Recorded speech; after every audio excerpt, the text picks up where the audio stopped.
sida waraysigana ku jirtay oo bixiyo gudoomiyaha waxa kamid ahayd in maalintii ugu dambeysay maalintii ku horeysay ee qalbi dhaga xabsiga laga soo saaray in gaariga lagu soo qaaday adiga aad ku jirtay arrimahaasi sidaas ma u jiraan dadaale waa mu'amaraad waxaas farem gareynaa wax mu'amaraad la yiraahdo oo aniga aan sameeynayn wallahi billahi talaan jir waxaan shil ayuu ahaa sida ugu fiican inaan u handal gareeyaan aaminsana wayahay dhanka kale waxaa jira kulan abdi xaashi iyo xubno kale aqalka sare ay madaxweyne farmaajo la qaatay iyagoo xog doon ah arrintan qalbi dhagax ku saabsan markii u tageenna madaxweynaha adigu kula soo xiriiray telefoonkaas oo wacay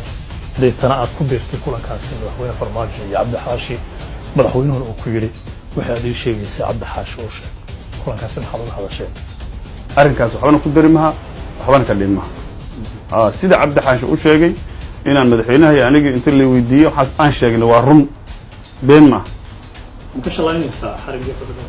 madaxweynaha iyo hadda anigu mali anigu ma ku jirin waa lay qasbay waa lay yeelay eed aniga iska milixana I'm part of it waa qirana in laga afiyaan rabaan ku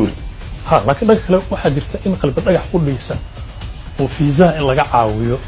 dawladda Ethiopia loo dhiibo oo raalli ka yahay si Ethiopia uu la heshiiyo sidaas ma u jirtaa si mashruucan loo xaliyo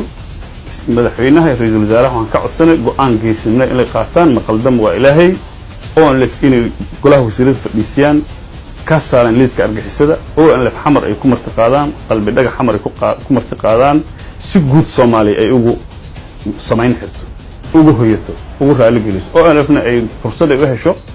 in caasimadda timaado baarlamaankii ka dagaalamay level gareyntii iyo argixisada lagu soo rogana ay u mahad celiyaan